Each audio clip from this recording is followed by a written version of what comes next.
Hello friends, Ashok IAS में आपका स्वागत है। फ्रेंड्स, आपको पता ही है कि हमारी एक प्रैक्टिस सीरीज चल रही है, तो उसमें हम राज व्यवस्था से संबंधित जो है प्रैक्टिस करा रहे हैं, ठीक। और यूपीएससी के पीवाईक्यू भी करा रहे हैं अलग सीरीज में, यूपीएससी पीवाईक्यू सीरीज, यहाँ पर हम 2013 से 25 तक जो भी प्रश्न है सारे प्रश्न लेंगे, ठीक है। तो उसमें हम आज गवर्नेंस का जो है 2015 का प्रश्न कराएंगे। आज ये सीरीज सुबह आनी चाहिए, लेकिन कुछ मित्र आ गए थे मिलने, और मैं एक मेंटरशिप प्रोग्राम में भी जुड़ा हुआ हूँ, तो वहाँ भी कुछ सेवाएं देनी पड़ती हैं, तो इस वजह से विलम्ब हुआ, इसके लिए माफ़ करिएगा, ठीक है। और दूसरी बात, मैं आप लोगों से एक बात और कहूँगा कि आप लोगों देखिए, ना तो आप कमेंट कर रहे हैं, ना किसी प्रकार का आप लोगों का सपोर्ट दिख रहा है। इतनी अच्छी सीरीज में इतनी मेहनत करके लगा के चला रहा हूँ, तो आप लोग अगर कोई किसी प्रकार का सपोर्ट नहीं दिखाएंगे, तो फिर मेरा यहाँ पर काम करने का कोई मतलब नहीं, ठीक। और मैं हिंदी माध्यम का जो रिजल्ट है, इसकी वजह से यहाँ पर जुड़ा हूँ कि मैं हिंदी माध्यम के रिजल्ट को बेहतर बनाने में एक भूमिका निभा सकूँ, ठीक है। अब आप लोग अगर सपोर्ट नहीं करोगे तो रिजल्ट कैसे सुधरेगा? हाँ, ऐसे तो फिर जो है इतनी बड़ी बड़ी बिजनेस चला रहे हैं लोग, आप लोगों को लूट रहे हैं, वहाँ आप भीड़ में खड़े रहते हो, यहाँ पर इतनी मेहनत करने के बावजूद किसी प्रकार का कोई सपोर्ट नहीं दिखता है, ठीक। ठीक है, कोई बात नहीं, बाकी हमारा काम है काम करना, हम अपने काम कर ही रहे हैं। तो प्रैक्टिस सीरीज का तीसरा क्वेश्चन है, ठीक है। कुछ बच्चे सपोर्ट भी कर रहे हैं, तो अगर एक बच्चा भी मेरे लिए सपोर्ट में खड़ा है या मेरी तरह से मेरे निर्देशों का पालन करेगा और अपनी तैयारी अच्छी रखेगा, तो मैं उसके लिए भी वीडियो बनाता रहूँगा। मुझे व्यूज़, सब्सक्राइबर, लाइक, इन सब चीज़ों की कोई चिंता नहीं। बस ये है कि लोग ज़्यादा से ज़्यादा देखने से ये होता है कि यार, एक मुझे ये भी लगता है कि हाँ यार, यहाँ पर मुझे ये सुधार करना चाहिए। आप कमेंट करेंगे तो मुझे लगेगा हाँ, जैसे किसी बच्चे ने सपोर्ट किया कि सर इसको बंद मत करिएगा, तो मैं इसको बिल्कुल बंद नहीं करूँगा, क्योंकि उस बच्चे का नुकसान हो जाएगा, क्योंकि वो मेरी एक सीरीज़ देख रहा है और मुझसे एक उम्मीद लगाए कि ये मेरा जो है मेरी प्रैक्टिस करा देंगे, मेरा कोर्स करा देंगे, ठीक है? तो मैं इस तरह नहीं हूँ कि आज पढ़ाया कल चला गया। इससे पहले वीडियो बनाता था, चला जाता था, उसका कारण ये था कि मेरी तकनीकी कुछ समस्याएँ थी, कंप्यूटर मेरे पास नहीं था, ठीक है? फिर कुछ मेंटरशिप प्रोग्राम में मैं बिज़ी रहता था, तो इस वजह से फिर मैंने बड़ा समय निकाल कर के आया हूँ, तो आप लोग इसका लाभ ले लीजिए, क्योंकि फिर पता नहीं कब क्या हो जाए, किसी का कुछ पता नहीं है, ठीक है? तो अभी चल रहा है, चलते रहिए, ठीक। तो यहाँ पर हम देखिए, मेरी रणनीति का पहला हिस्सा जो है सिलेबस होता है। तो ये प्रश्न जो है आपको दिखा दूँ, कल आप लोगों ने देखा ही होगा, लिखा हुआ है राज्यपाल की नियुक्ति से संबंधित है, और नियुक्ति में चुनाव के बजाय निर्वाचन निर्वाचन के बजाय नियुक्ति होती है। ऐसा क्यों होता है इसके बारे में, तो ये जो है यहाँ पर जुड़ता है संघ और राज्यों के कार्य तथा उत्तरदायित्व, संघीय ढांचे से संबंधित विषय एवं चुनौतियाँ, ठीक, इससे संबंधित है। फिर दूसरा आपका 5वें पॉइंट में संसद और राज्य विधायिका संरचना, कार्य, कार्य संचालन, तो यहाँ राज्य विधायिका से जुड़ता हुआ दिखता है, ठीक। फिर विभिन्न संवैधानिक पदों पर नियुक्ति यहाँ जुड़ता है, ठीक। तो इस तरह से आप लोग सिलेबस को लिंक करके पीवाईक्यू देखिए, इससे संबंधित पीवाईक्यू पूछे गए हैं कि नहीं पूछे गए हैं, ठीक है।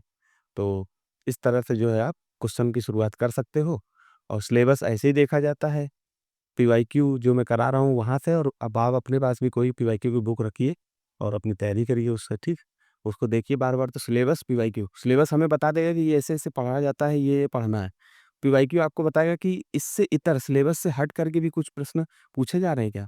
मतलब डायरेक्ट, इनडायरेक्ट तो जुड़े ही होंगे, कि जैसे मतलब अगर राज्यपाल से है तो इससे हट करके के इसकी परिधि क्या रही है, किस तरह से पूछा? भाई यहाँ पर तो आपने दे दिया संघीय ढाँचा, और वहाँ पर आपको इसका इम्प्लीमेंट दिखाई देगा प्रश्नों पर कि संघीय ढांचा के किस-किस प्रकार के प्रश्न पूछे गए। जब आप 10-20 बार उस प्रश्न को देख लोगे ना, तो आप जैसे मैगज़ीन पढ़ रहे हैं, कोई बुक्स पढ़ रहे हैं, तो वहाँ पर आपको लग जाएगा जैसे मैं मैगज़ीन पढ़ रहा हूँ। तो मैगज़ीन में मैं वहाँ से निकाल लेता हूँ कि यहाँ से इस लाइन से हो सकता है कि यूपीएससी प्रश्न बना दे, ठीक है?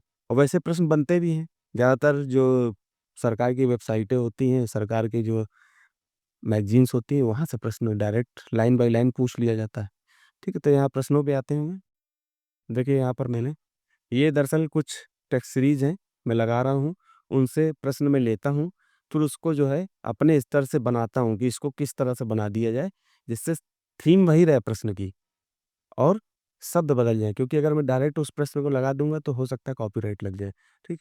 तो भारत में राज्यपालों की नियुक्ति चुनाव द्वारा ना करके केंद्र द्वारा या केंद्र सरकार, इसको केंद्र सरकार ही लिखना चाहिए, केंद्र सरकार द्वारा नियुक्त की व्यवस्था की गई है। क्यों की गई है? क्यों? मतलब कि इसको 3 पार्ट में लिखना है। मैं यहाँ पर लिखता था, अब मैंने इसको अलग से ही कॉपी में लिख दिया कि आप लोगों को जब भी आप इसकी, मैं क्योंकि इसको टेलीग्राम में भी डाल दूँगा। किसी बच्चे को अगर चाहिए तो वो कमेंट करे, मैं टेलीग्राम पे जितने भी अभी तक क्वेश्चन कराए गए हैं, पीवाईक्यू के और प्रैक्टिस के सारे क्वेश्चन की पीडीएफ में वहाँ पे सेंड कर दूँगा। तो आप देखिए कि भूमिका, मुख्य बॉडी और निष्कर्ष, ठीक? तो भूमिका आप संवैधानिक प्रावधानों से, मैंने कल भी बताया था कि सेकंड पेपर और थर्ड पेपर ऐसे हैं, जैसे सेकंड पेपर और थर्ड पेपर में प्रश्न आप जो है थोड़ा-सा अलग स्टार्ट कर सकते हो। जैसे कि सेकंड पेपर में आप किसी फैक्ट से, अनुच्छेद से, हाँ, संवैधानिक प्रावधानों से स्टार्ट कर सकते हो। थर्ड पेपर में आप यहाँ पर भी सोशल जस्टिस या गवर्नेंस पर कोई रिपोर्ट आई है, ठीक है? इंडेक्स है कोई, उससे स्टार्ट कर सकते हो, ठीक है? थर्ड पेपर में भी आप रिपोर्ट, डाटा, इंडेक्स कोई भी आया हो उससे स्टार्ट कर सकते हो, ठीक है? और सेकंड पेपर में आप किसी हालिया समाचार घटना से भी शुरू कर सकते हो। जैसे यहाँ पर संवैधानिक प्रावधान लिखा हुआ है, संवैधानिक प्रावधानों से इसकी भूमिका जो है संवैधानिक प्रावधानों से स्टार्ट करी। मैंने संवैधानिक प्रावधान अनुच्छेद का सहारा लिया। निर्वाचन, निर्वाचित के बजाय नियुक्ति होती है, मुख्य बॉडी में लिखना है, फिर निष्कर्ष लिखना है, ठीक है? तो यहाँ पर लिखा हुआ है, मैं इसको पढ़ता हूँ भूमिका को। भारतीय संविधान के अनुच्छेद 155 के तहत राज्यपालों की नियुक्ति राष्ट्रपति के द्वारा की जाती तथा वह उनके प्रसाद पर्यंत पद धारण करता है, ठीक? आपको पता ही होगा ये चीज़। आप चाहो तो इसको अलग तरीके से लिख सकते हो। जैसे आप न्यूज़ पढ़ते रहते हैं, न्यूज़ में देखते हैं कि जो है राज्यपाल जो होते हैं, विभिन्न राज्यों में राज्य के राज्यपाल और वहाँ के जो प्रमुख होते हैं या मुख्यमंत्री के बीच टसल होता रहता है। वहाँ की मंत्रिपरिषद, अभी केरल का मामला आप सुन सकते हो, और राज्यपाल के बीच पावर को लेकर के बड़ा जो है वो चलता रहता है।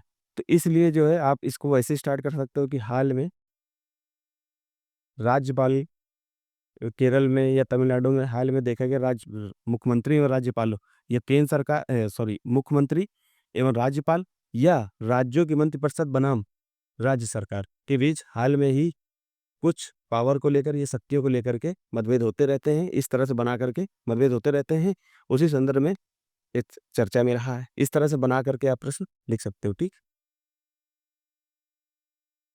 तो ये लिखा हुआ है यहाँ पर, मैंने अनुच्छेद से स्टार्ट कर दिया। सिंपल ये होता है कि अनुच्छेद से बेसिक समझ भी दिखाई देती है, या कोई उद्देश्य हो उससे स्टार्ट कर सकते हो, ठीक है? तो इसको इस तरह से स्टार्ट किया जा सकता है।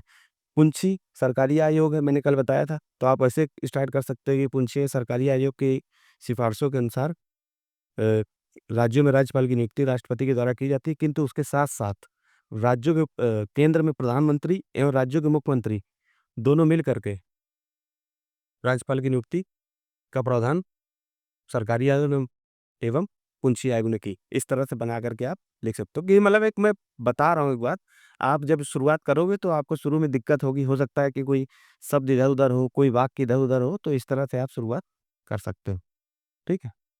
फिर हम यहाँ पर देखिए, यहाँ पर निर्वाचन के बजाय नियुक्ति क्यों होती है? मैंने यहाँ पर जो है इसके 8 4-5 पॉइंट दे दिए हैं। फिर इसको जो है जैसे कि केंद्र राज्य समन्वय, अगर आप जो है केंद्र राज्य समन्वय बना रहे हैं तो राज्यपाल केंद्र राज्य सेतु का काम करता है। केंद्र द्वारा नियुक्ति से यह सुनिश्चित होता है, अगर राज्यपाल को निर्वाचित कर दिया जाए तो उससे क्या होगा कि केंद्र राज्य संबंध जो बना हुआ है वो हो सकता है कि कुछ विकेंद्रीकृत हो जाए या कुछ विचलित हो जाए, इस तरह से, ठीक है? तो ये क्या कर रहा है, समन्वय का काम करता है। नियुक्ति होती ना, नियुक्ति होती तो राज्य सरकार उसको हटा नहीं सकती, राज्य सरकार को उसका कोई लेना देना नहीं है। तो केंद्र और राज्य के बीच क्या है, सेतु का काम करता है। फिर क्या कह रहा है, राजनीतिकरण की आशंका, चुनाव से दलगत झुकाव उत्पन्न हो सकता है। मान लो कि यहाँ पर जो है ये मुख्यमंत्री है और ये राज्यपाल है, दोनों को जनता ने चुना, इसको भी जनता ने चुना। अब ये यहाँ पर जो बैठेगा तो दोनों की पावर टसल, मतलब कि दोनों को लगेगा कि दोनों एक ही जो है दल के हों, तो इनका गठजोड़ बन जाएगा। ये भी किसी पार्टी से हैं, ये भी उसी तथागत पार्टी से हैं, ठीक? या फिर केंद्र में कोई एक पार्टी है, उससे राज्यपाल पार्टी, जिस पार्टी से राज्यपाल आया उसी पार्टी की केंद्र में सरकार है, तो हो सकता है कि केंद्र और राज्यपाल के बीच गठजोड़ हो जाए और यहाँ के जो मुख्यमंत्री हैं या यहाँ की राज्य सरकार को उसका नुकसान उठाना पड़े। इसलिए वहाँ जो जब संविधान निर्माण हो रहा था, तो संविधान निर्माता इस चीज़ का बड़ा ध्यान रख रहे थे, ठीक है? तो आगे पढ़ते हैं, निर्वाचित राज्य सरकार के साथ संघर्ष हो सकता है, पावर टसल। आप देखते ही हो उपराज्यपाल के मामले में तो आप देखते ही हो, दिल्ली में जो उपराज्यपाल है और दिल्ली के मुख्यमंत्री के बीच कितना आप देखते थे कि दिक्कत होती थी। जब तक अरविंद केजरीवाल मुख्यमंत्री रहे हैं, तब तक आप देखते ही थे, ठीक है? फिर अत्यधिक चुनावी खर्च, अगर हम निर्वाचन कराते हैं, तो वैसे भी आप देखते हैं चुनाव में कितना खर्च होता है।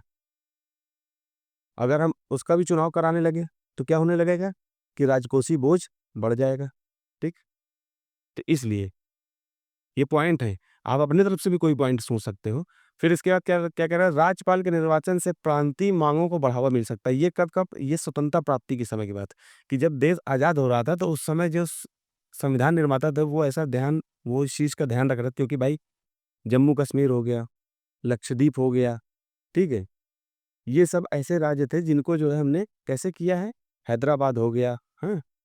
तो ये सब ऐसे ऐसे मतलब प्रांत थे जिनको जो है रियासतें थीं, इनको जो है केंद्र सरकार ने, श्री वल्लभ भाई पटेल जी ने जो है राज्यों पर उनको माँग करके या जनमत संग्रह कराकर अपने केंद्र के अंदर किया, ठीक है?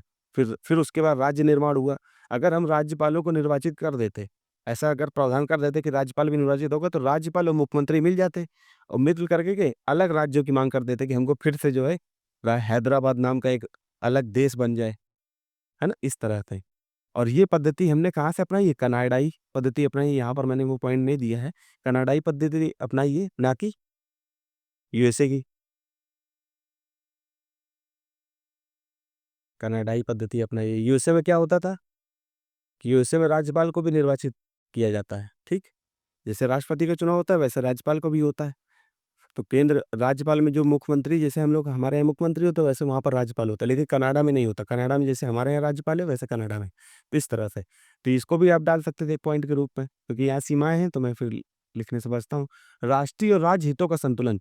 राज्यपाल की अगर नियुक्ति तटस्थता बनाए रखने में सहायता करती है, क्योंकि अगर राज्यपाल राष्ट्रीय हितों पर भी काम करता है और राज्य हितों पर भी काम करता है, क्योंकि केंद्र और राज्य के बीच में सेतु का काम कर रहा है ना, ये राज्य है, ये केंद्र है, इसके बीच में सेतु का काम कर रहा है।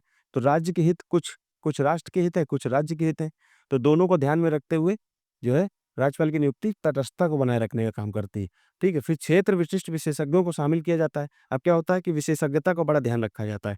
आपने अभी बीच में जब हमने कैडर पॉलिसी दिया, उसमें यही चीज़ तो ध्यान दी ही जा रही थी कि जो एक क्षेत्र से दूसरे क्षेत्र में आते हैं, अगर कैडर में क्या होता है कि जो अधिकारियों को एक क्षेत्र से दूसरे क्षेत्र में अगर उनका ट्रांसफ़र होता रहे, तो वहाँ की संस्कृति, सामाजिक, आर्थिक, राजनीतिक पॉलिसीज़ जो होती हैं, रूल्स होते हैं, उनको जो है दूसरे राज्य में लागू करने में एक बड़ी भूमिका निभाई जा सकती है।